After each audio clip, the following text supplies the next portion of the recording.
بسم الله الرحمن الرحيم. ألف لام ميم را. تلك آيات الكتاب والذي أنزل إليك من ربك الحق ولكن أكثر الناس لا يؤمنون. الله الذي رفع السماوات بغير عمد ترونها ثم استوى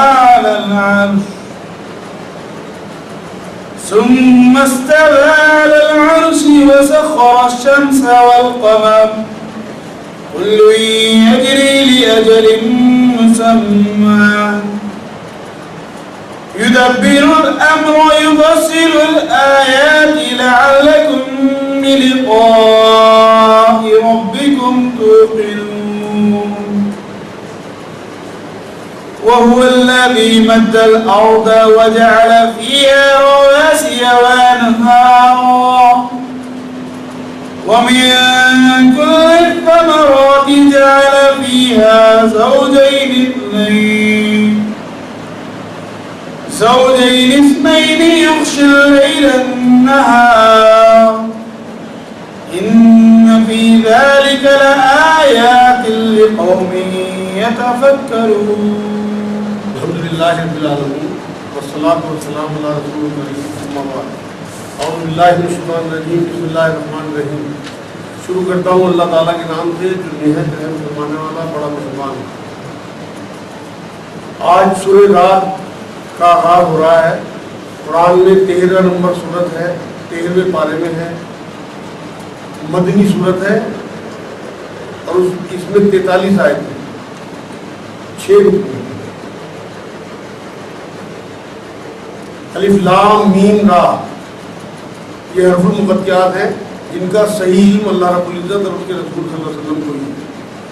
یہ قرآن کی آیتیں ہیں اور جو کچھ آپ کی طرف آپ کے رب کی جانب سے اتارا جاتا ہے سب حق ہے.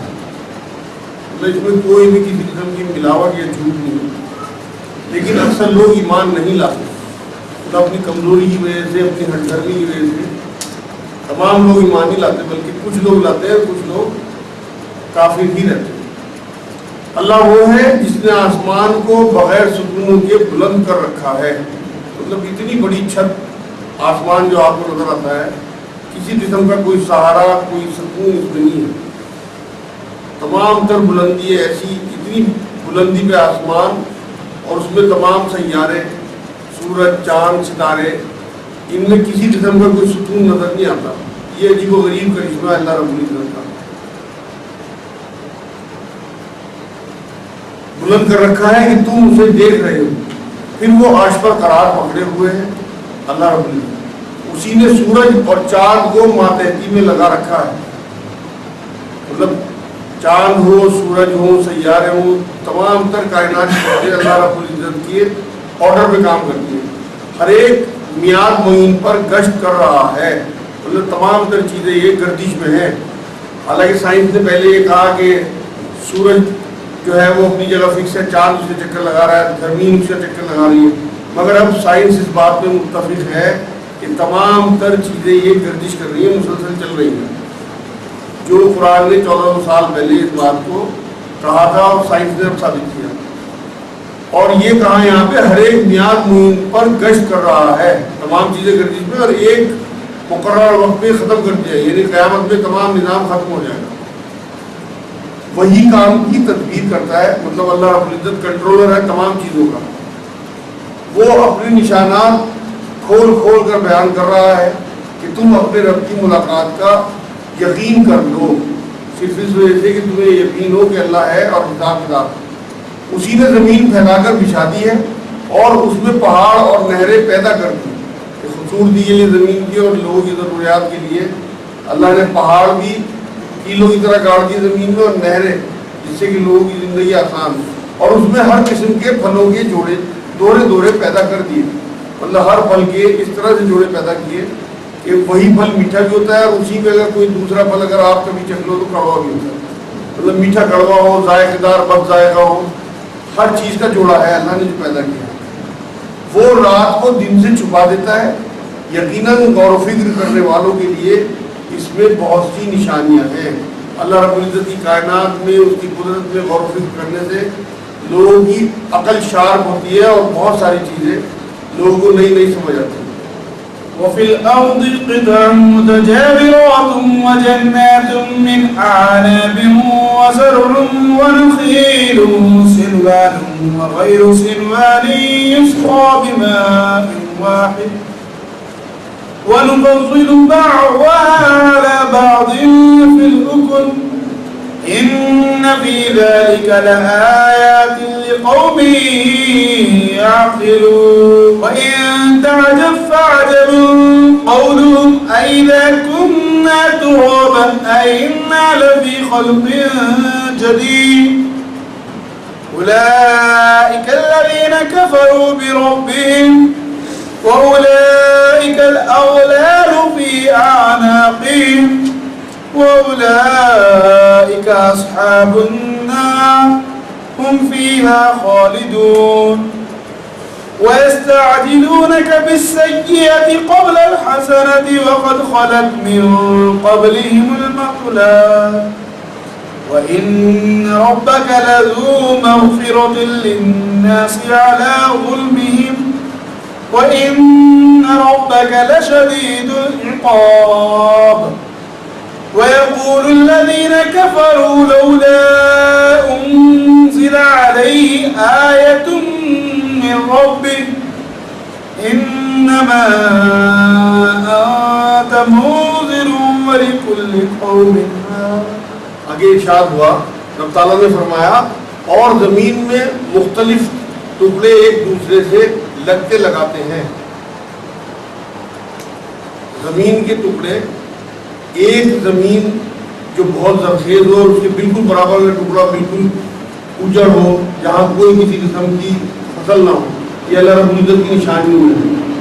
اور انگوروں کے باغات ہیں اور کھیت ہیں اور کھجوروں کے درخت ہیں، شاخدار اور بعض ایسے ہیں جو بے شاخ ہیں. مطلب الگ الگ طریقے کے پیڑ اللہ رب العزت نے اگائے. بہت سے تو ایسے ہیں کہ ایک جڑ اور سیدھے کے سیدھے جیسے کھجوروں کے پیڑ ہوتے ہیں، اور بہت سے ایسے ہیں جن کی جڑیں پھیلی ہوتی ہیں اور اوپر شاخیں بھی بہت ساری ہوتی ہیں. مطلب ایک جڑ سے بھی ہے، الگ الگ شاخوں کے پیڑ، سب ایک ہی پانی پلائے جاتے ہیں، پھر بھی ہم ایک کو ایک پر پھلوں میں برتری دیتے ہیں. مطلب تمام تر جتنی بھی نباتات ہیں، پھل، پیڑ، پودے، سب ایک ہی پانی پی کے ایک ہی زمین سے ایک ہی آب و ہوا میں پنپتے ہیں. الگ الگ ذائقہ، الگ الگ رنگ، الگ الگ قیمت اور الگ الگ نسل رکھتے ہیں. حالانکہ پانی ایک ہی ہے، زمین ایک ہی ہے اور آب و ہوا ایک ہی ہے. یہ اللہ رب العزت کی بہت بڑی کارناموں میں سے کارنامہ ہے. جیسے ایک ہی دسترخوان پہ پڑے ہوئے 5 بچے الگ الگ مزاج، الگ الگ دماغ، الگ الگ سوچ کے ہوتے ہیں، الگ الگ صحت رکھتے ہیں، الگ الگ خصلت رکھتے ہیں. بالکل اسی طرح اس میں عقل مندوں کے لیے بہت سی نشانیاں ہیں. مطلب عقل مند لوگ جو ہوں گے وہی غور فکر کریں گے، اور جو غور فکر کریں گے ان کی عقل شارپ ہوتی چلی جائے گی. آگے فرمایا اگر تجھے تعجب ہو تو واقعی ان کا یہ کہنا عجب ہے کہ کیا جب ہم مٹی ہو جائیں گے تو کیا ہم نئی پیدائش پہ ہوں گے. مطلب حالانکہ پہلی بار پیدا کرنا تو مشکل کام ہے، لیکن جس اللہ نے ہمیں ایک بار پیدا کر دیا اس کے بعد کافروں کو یہ کہنا، یہ تعجب کرنا کہ کیا ہم دوبارہ اٹھائے جائیں گے، یہ عجیب سی بات ہے. کیونکہ پہلی بار تو مشکل ہوتا ہے پیدا کرنا کی چیز، دوبارہ بنانا تو بڑا آسان ہے. جسے ایک بار کسی نے بنا لیا وہ دوبارہ تو بڑی آسانی سے بنا سکتا ہے. یہی وہ لوگ ہیں جنہوں نے اپنے پروردگار سے کفر کیا. مطلب یہ انصاف سے انکار ہے اللہ رب العزت کا. یہی ہے جن کی گردنوں میں طوق ہوں گے قیامت میں، اور یہی ہے جو جہنم کے رہنے والے ہیں، جو اس میں ہمیشہ ہمیشہ رہیں گے. مطلب یہ لوگ اللہ رب العزت، اس کے رسول، آخرت، تمام تر چیزوں کا انکار کرتے ہیں. اور جو تجھ سے سزا کی طلبی میں جلدی کر رہے ہیں، راحت سے پہلے ہی یقیناً ان سے پہلے سزائیں بطور مثال گزر چکی ہیں. اللہ رب العزت نے جتنے بھی نبی بھیجے ان کی قوموں نے ان کی باتیں سن کے یہ کہا کرتے تھے انہیں جھٹلانے کے لیے کہ جس عذاب کا تم ذکر کر رہے ہیں لا کے دکھاؤ عذاب۔ یہاں اللہ نے وہی بات کی کہ جس چیز کی جلدی تمہارے سے کرتے ہیں اللہ رب العزت کی طرف سے جو چھوٹ ہے اس کا فائدہ نہیں اٹھاتے۔ حالانکہ یہ مثالیں اس طرح کی پہلے گزر چکی کہ اللہ نے بستیوں پہ عذاب بھیجے اور ختم کی بستیوں، یقیناً سزائیں پہلے بطور مثال گزر چکی اور بے شک تیرا رب البتہ بخشنے والا ہے۔ مطلب اگر کوئی توبہ کرے تو اللہ رب العزت بخشنے کے لیے تیار بیٹھا ہے لوگوں کے بیجا ظلم پر بھی، حالانکہ انہوں نے گناہ بڑے بڑے گناہ کیے ہوں لیکن بڑے سے بڑا گناہ بھی، یہاں تک کہ اگر کسی نے شرک بھی کیا ہو اور توبہ کر لے تو اللہ رب العزت معاف کر دیتے ہیں۔ اور یہ بھی یقینی بات ہے کہ تیرا رب بڑی سخت سزا دینے والا بھی ہے، مگر اگر کوئی اکڑ میں رہے کفر کی حالت میں مرے تو لازمی بات ہے کہ ہو سکتا ہے یہاں سزا ملے اور یہاں نہ ملی تو قیامت میں تو لازمی طور پہ اللہ رب العزت کی جو سزا دینے کی صفت ہے وہ کام آئے گی۔ اور کافر کہتے ہیں کہ اس پر اس کے رب کی طرف سے کوئی نشانی معجزہ کیوں نہیں اتارتے، مطلب اللہ کے رسول صلی اللہ علیہ وسلم کے اوپر کیوں کوئی معجزہ نہیں اتارتے، آپ کیوں معجزہ نہیں دکھا سکتے جبکہ پچھلے نبیوں نے دکھایا۔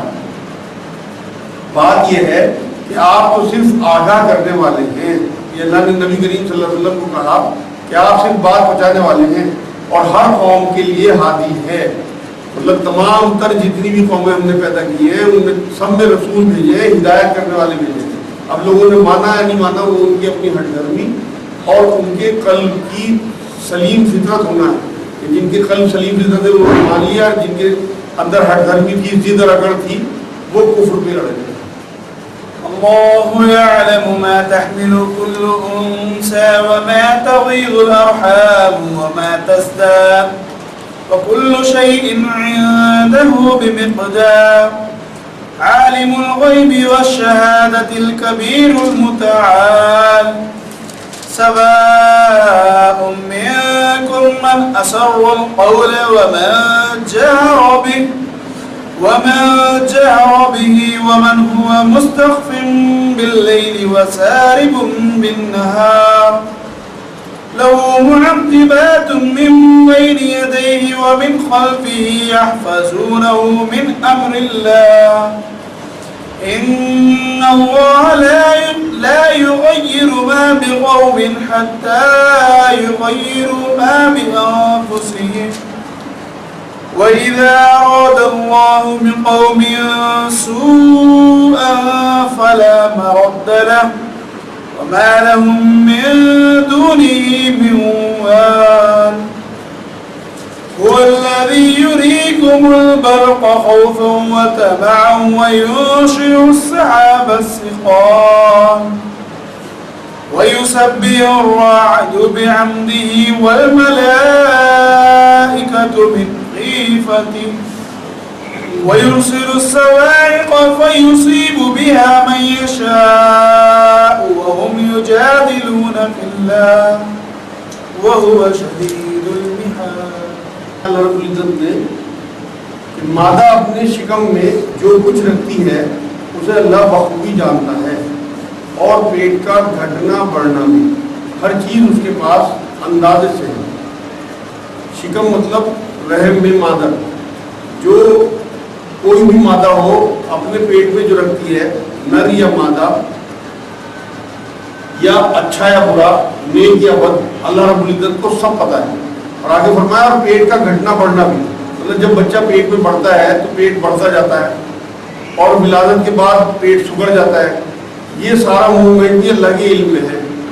اور کب ولادت ہوگی، بہت سے بچے 6 مہینے سے لے کے 10 مہینے تک کی ایج ہوتی ہے ولادت کی، بہت سے بچے 6 مہینے میں پیدا ہو جاتے ہیں، 7 میں پیدا ہو جاتے ہیں، 8 میں پیدا ہو جاتے ہیں، 9 میں، بعضوں کو 10 مہینے بھی لگ جاتے ہیں۔ یہ تمام تر علم اللہ رب العزت کو ہے کہ کب کس کی پیدائش ہوگی۔ آگے فرمایا ہر چیز اس کے پاس اندازے سے ہے، مطلب اس کا رزق، اس کی زندگی، کب اس کی موت آنی ہے، کتنی سانسیں اس نے لینی ہے، سب کا اندازہ اللہ رب العزت کو ہے۔ ظاہر میں پوشیدہ کا وہ عالم ہے اور سب سے بڑا اور سب سے بلند و بالا ہے۔ اللہ کی تعریف بیان ہوئی، تم میں سے کسی کو اپنی بات کو چھپا کر کہنا اور بآواز بلند اسے کہنا، اور جو رات کو چھپا ہو اور جو دن میں چل رہا ہو سب اللہ پر برابر و یکساں ہیں. مطلب کوئی چھپ کے کوئی بات کرے یا اعلانیہ کرے، اندھیرے میں کرے یا روشنی میں کرے، سب کچھ اللہ رب العزت کے علم میں ہے اور وہ ریکارڈ بھی کرا رہا ہے. اس کے پہرے دار انسان کے آگے پیچھے مقرر ہے. مطلب اللہ نے فرشتوں کو لگایا ہوا ہے جو اس کے اللہ رب العزت کے پہرے دار ہیں، اس کے حکم سے ہی کام کرتے ہیں. اللہ کے حکم سے اس کی نگہبانی کرتے ہیں. کسی قوم کی حالت اللہ نہیں بدلتا جب تک کہ وہ خود اسے نہ بدلے جو ان کے دلوں میں ہے. یہ اس سے پہلے بھی اللہ رب العزت نے قرآن میں یہ بات کہی ہے شروع میں کہ میں کسی بھی قوم کی حالت تب تک نہیں بدلتا جب تک وہ خود نہ بدلے. مطلب جو اللہ رب العزت کی رحمتیں، جو عنایتیں، جو احسان انسانوں کو ہوتے رہتے ہیں، اگر کوئی گناہ میں ہی ملوث ہو جائے، کفر اور شرک کرنے لگے، تب تو اللہ کی طرف سے ایسے فیصلے ہوتے ہیں کہ اللہ اپنے فیصلے بدل دیتا ہے اور اس میں رحمت روک دیتا ہے، نہیں تو اللہ نہیں بدلتا. دوسرا اسی آیت کا یہ بھی مفہوم نکل سکتا ہے کہ جب تک کوئی قوم نافرمانی میں پڑی ہوئی ہو اور وہ توبہ نہ کرے تب بھی اللہ رب العزت تب تک اس کے حالات نہیں بدلتے. دونوں مفہوم نکل سکتے ہیں اس آیت کے. دونوں ہی تفصیل لکھنے والوں نے بیان کیے ہیں اپنے اپنے حساب سے. خود اسے نہ بدلے جو ان کے دلوں میں. اللہ تعالیٰ جب قوم کی سزا کا ارادہ کر لیتا ہے تو وہ بدلہ نہیں کرتا اور سوائے اس کے کوئی بھی ان کا کارساز نہیں. تمام تر قوموں پہ جو اللہ رب العزت نے عذاب کے فیصلے کیے پھر انہیں بدلا نہیں.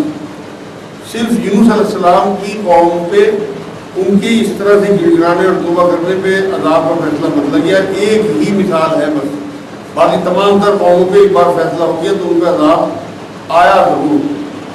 وہ اللہ ہی ہے جو تمہیں بجلی کی چمک ڈرانے اور امید دلانے کے لیے دکھاتا ہے اور بھاری بادلوں کو پیدا کرتا ہے. مطلب بجلی گرے تو نقصان اور ہلاکت کا ڈر، اور امید سے مراد یہ ہے کہ بجلی کے بعد بارش ہوتی ہے، اس سے کھیت سیراب ہوتے ہیں، زندگی آسان ہوتی ہے لوگوں کی.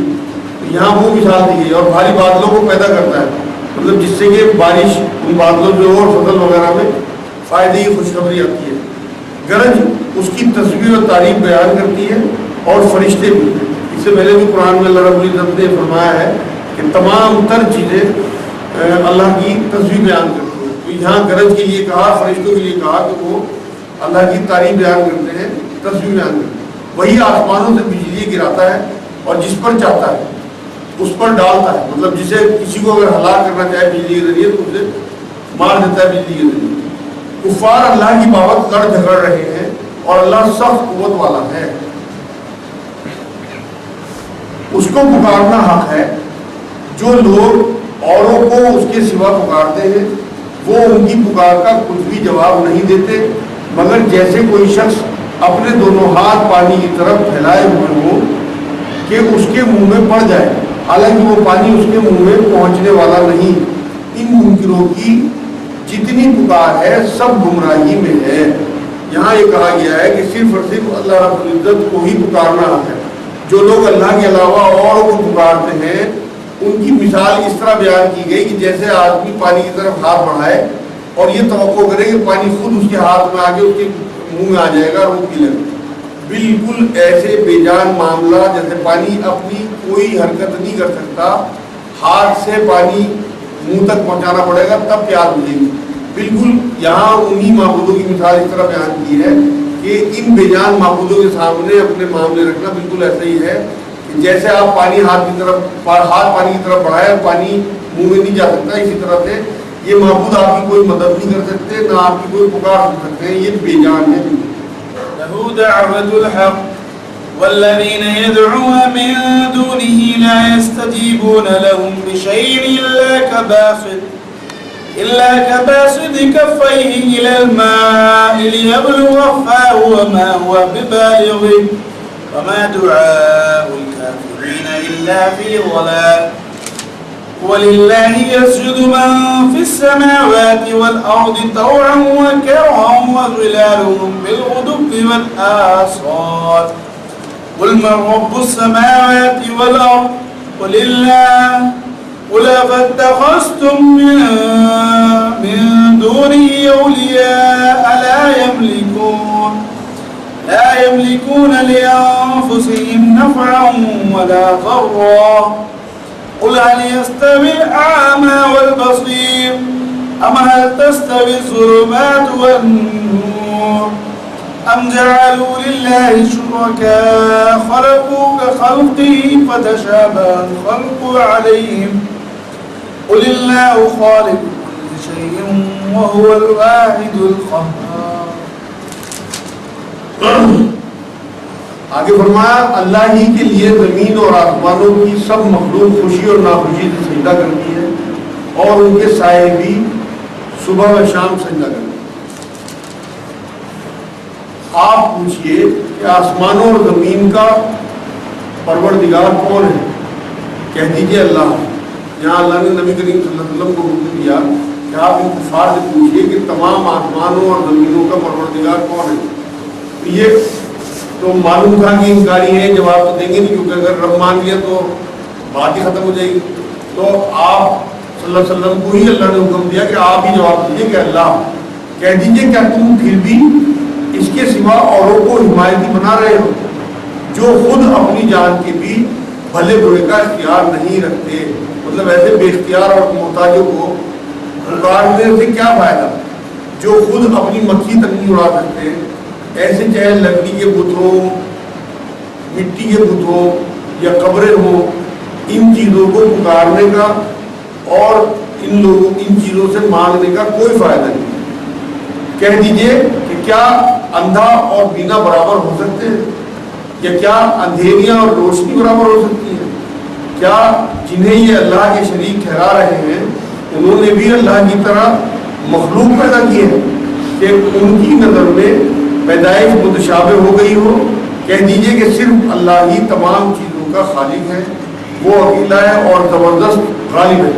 مطلب کسی بھی قیمت پہ کوئی چیز کسی نے پیدا نہیں کی اور نہ اندھا اور بینا برابر ہو سکتے ہیں. یہاں مثالیں دی اللہ رب العزت نے کہ جیسا اندھیرا روشنی برابر نہیں ہو سکتی اور جس طرح سے اندھا اور دیکھنے والا برابر نہیں ہو سکتے، بالکل اسی طرح سے حق معبود اللہ رب العزت اور جھوٹے معبود برابر